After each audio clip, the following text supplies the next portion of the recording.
Growing up in Gun Hill Road, the question was never about where we were going to college. Instead, we talked about, how long is your prison sentence? Or why did she end up at Rikers this time?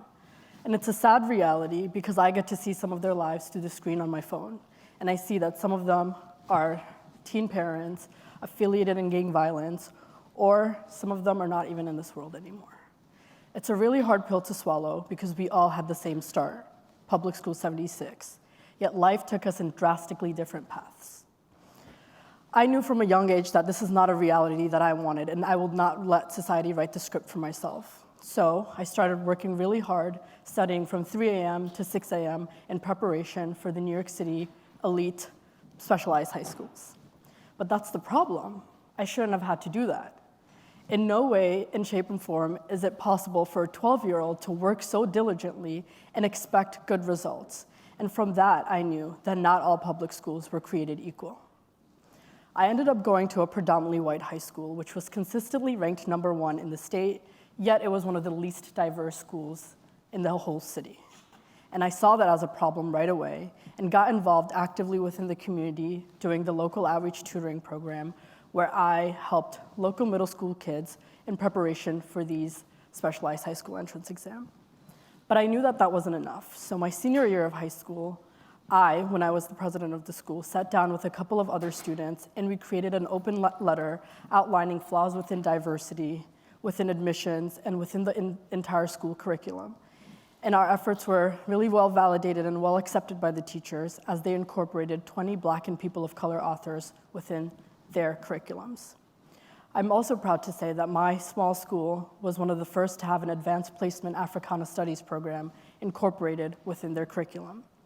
So when I entered Barnard, I came with the conviction that I would have my story on my back and shoulder the responsibilities, the dreams, and aspirations of my community as well. And especially as a loud New Yorker, I'm not afraid to call out anyone when they've done me wrong. And I'm especially not afraid to call out a large institution when they've done me wrong. So I stand here as a proud Barnard student, being very bold in calling out the Barnard community in their constant aggression towards education equity and how they failed the Harlem community largely. And I say this because I am part of the problem, as are all of you. And I hate to call you out, but we are all part of the problem.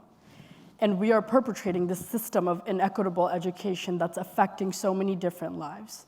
You know, as minority students, we're constantly told, you know, education is the answer. Education is the only way out. But how is it supposed to be the answer when that education is not even attainable for us? So my urge to the Barnard community is, one, I definitely think that our core curriculum is severely flawed.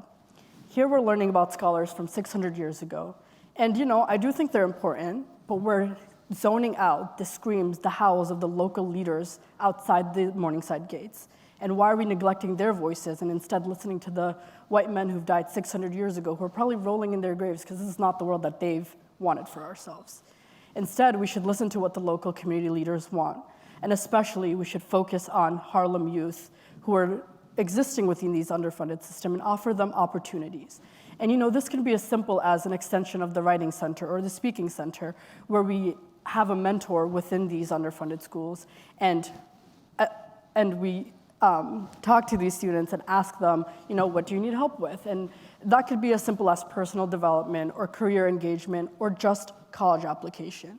We have this vast supply of resources at Barnard, whether that be the computer lab or all these students who have gone through the college process and have done it successfully, who can offer their wisdom to these students who don't have these opportunities.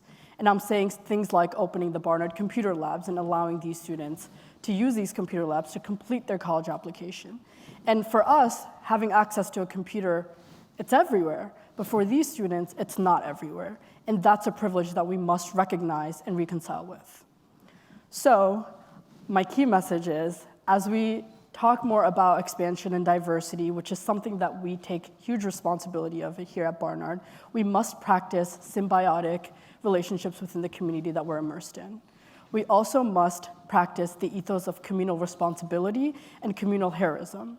Because if we want to be the agents of change, beacon of light for future educators and future students, we must start with our own community, the Harlem youth.